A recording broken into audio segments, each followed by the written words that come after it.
Hey everyone, it's Catching Teas here. Welcome to my channel where today I'm starting a new series surrounding the virality of certain K-pop songs and deeper reasons as to why that happens.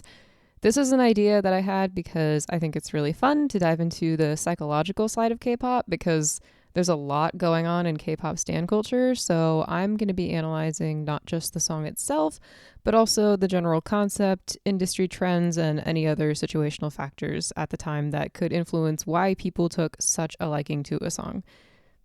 Basically, this is just me overanalyzing K-pop for the fun of it. For the first video in this series, I'm going to be looking at Hypeboy by NewJeans and the utter chokehold that the song had on the industry. I know it seems kind of weird to be talking about Hypeboy when Ditto and OMG are still, riding the wave, but I don't think either of those songs have run their course quite yet, so I'm just going to stick with Hypeboy for now. I might do a video on those later if that's something you guys want to see, but for now, I'm focusing on Hypeboy. And let me tell you, there is a lot to cover, so let's jump right in.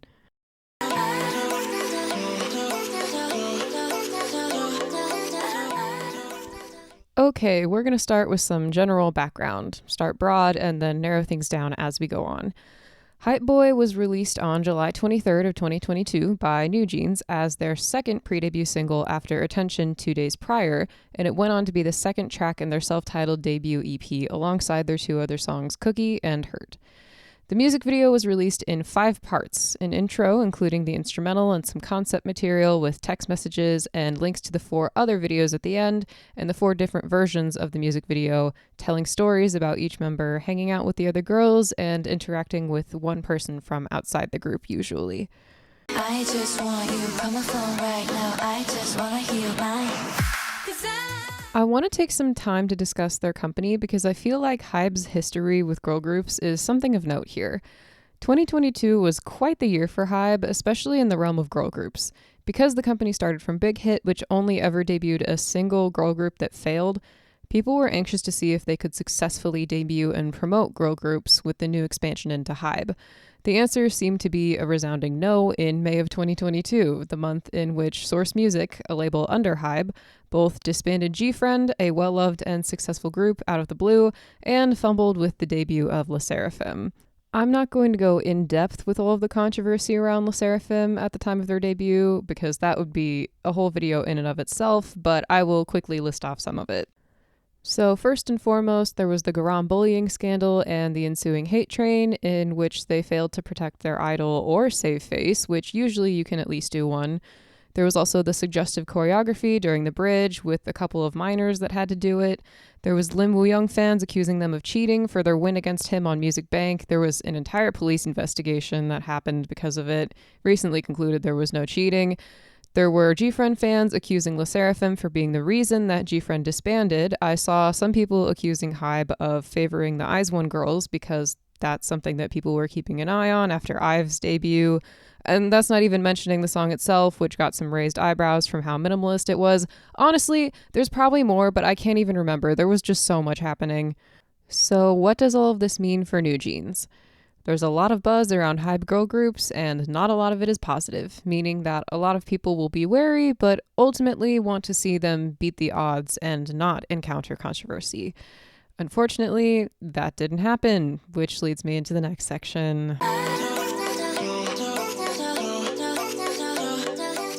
When Heejin was announced as the creative director for NewJeans, the initial reaction from K-pop stans was one of excitement.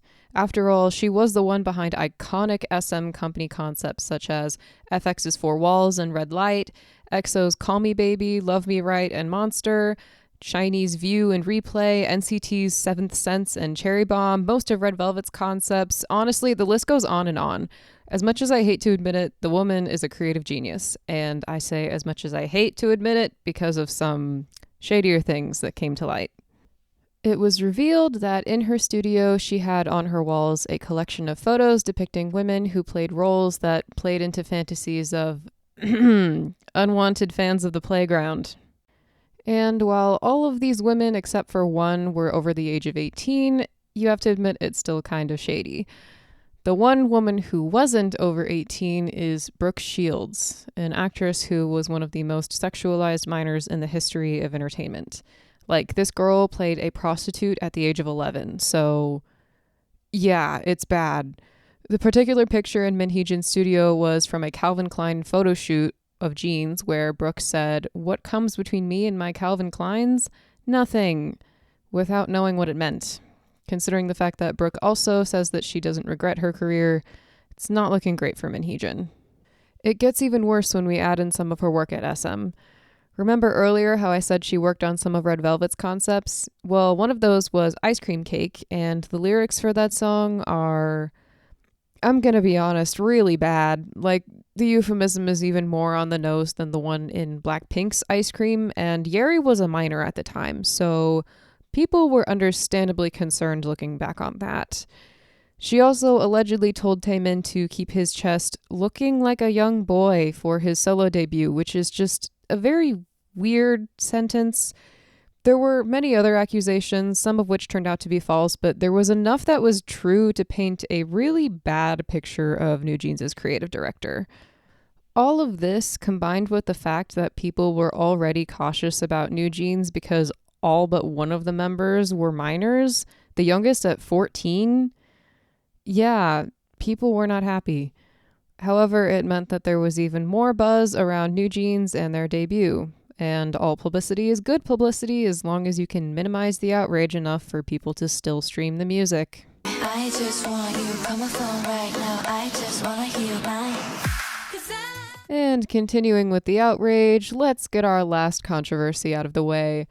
I think it's important to mention the other songs released with Hypeboy, as all of them helped build NewJeans a solid image and brand before they even technically debuted. This, of course, includes Cookie, the song with lyrics entirely built around the euphemism of a girl who has made a little cookie for a boy and is giving it to him, which would be fine for the most part if it weren't for the previously mentioned issues of the group being mainly minors and, of course, Heejin. All of this combined created a lot of outrage, and many people boycotted the song because of it. Some fans claimed that the euphemism was being exaggerated and people were looking for something that wasn't there, so there was some fighting among fans, but from what I saw, a lot of people thought the lyrics were disgusting, even if they thought the song was catchy, and refused to stream it. Regardless, once again, people kept talking about NewJeans. So how does this affect Hypeboy? Hypeboy has much more wholesome lyrics and a more wholesome tone overall, so when compared to Cookie, people would be much more willing to listen to it since it was Cookie's more innocent counterpart. Moving past Cookie, I also think it's necessary to mention Attention, the first song released by NewJeans. Attention was pre-released and dropped essentially out of nowhere, but it quickly took over the K-pop scene because of its relaxed yet full-sounding R&B soundscape. It managed to be chill without being boring, something that many groups had been struggling to pull off. Everyone was using the word refreshing to describe it because that's what it felt like in the midst of all the noise.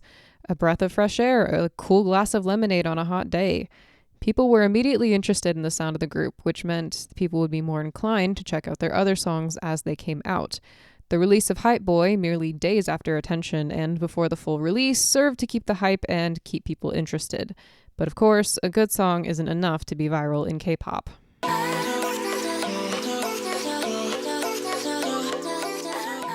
I feel like Y2K was creeping into K-pop, but no one really fully committed to it until NewJeans threw caution to the wind and jumped in the deep end. In that way, the track and the concept border on experimental because of how heavy-handed the Y2K influence is in both the sound and the look of the release. They essentially were the ones to catapult the Y2K concept into the trend that it is now. That much is obvious, but I really want to dig into how the concept is used, because anyone can paint a Y2K varnish on a song and call it a concept. What stands out to me is how they captured the essence of Y2K. Everything feels new and exciting, but also chill at the same time. We see a party that every high schooler dreams of going to at a big house with cozy corners and a relaxing pool. Technology isn't demonized, but it's viewed as just a regular part of life, which is where the concept finds a ledge with Gen Z in particular. Oftentimes, when technology is used in K-pop videos, it's either used to an extreme extent, such as with aespa or Maeve's concepts, or they seem a little shoehorned in as something that the older people thought would spice up a concept a little, in which case the concept feels disingenuous. In general media, technology is often demonized, something that Gen Z, a generation quite literally raised on technology, doesn't take kindly to. Rarely does the integration of technology feel positive, natural, and entirely intertwined with a concept to the point that it's inseparable. The sort of authenticity and normalcy that Hype's relationship with technology has is almost tangible to an entire generation that had yet to see the industry interact with technology the way that they do. Another interesting aspect I wanted to hit on quick was the diversity in the video too. Most K-pop videos include only Asian or white people who match Korean beauty standards.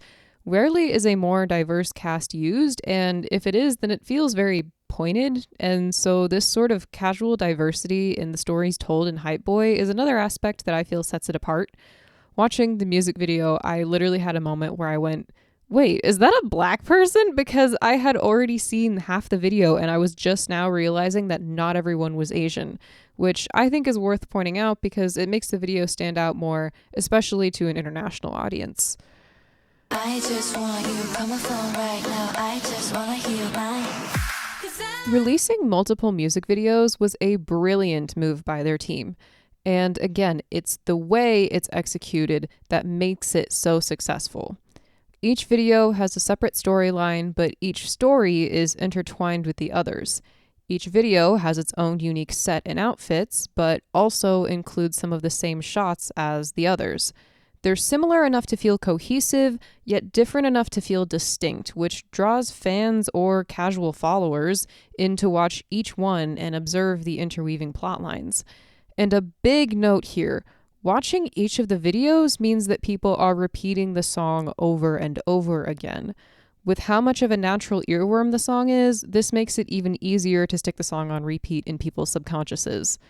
And again, I want to emphasize the tone of the videos. It's not superheroes fighting, AI, spies saving the world, interdimensional time travel. It's just normal girls doing normal things. And even if they are surrounded by slightly more lavish things than us normal folk, it's not pushed to the point of being utterly unattainable. Young people can relate to it, or they want to relate to it. It provides escapism at its finest for the people who want to find their hype boy, but don't have the means or the confidence to.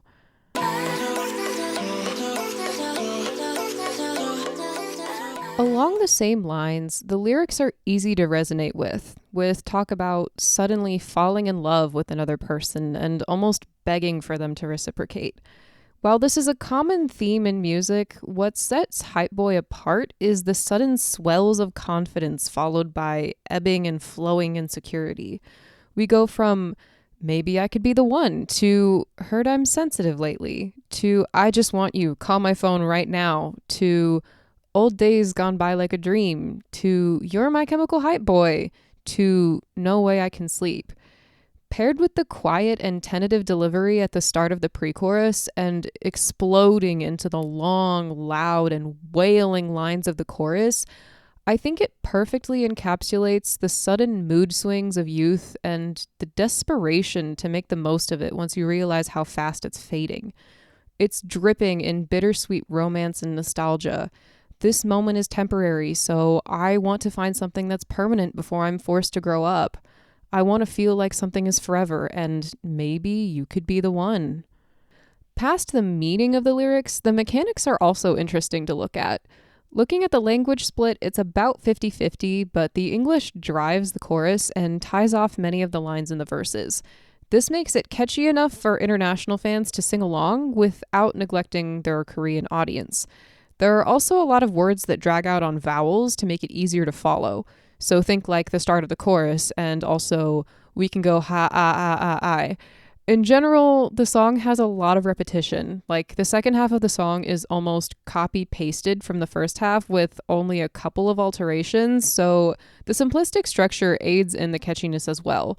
No rapping, no bridge, just lines coming out at a slow enough pace for everyone to latch on. I just want you, call my phone right now, I just wanna hear mine. And speaking of latching on, we need to talk about the choreography.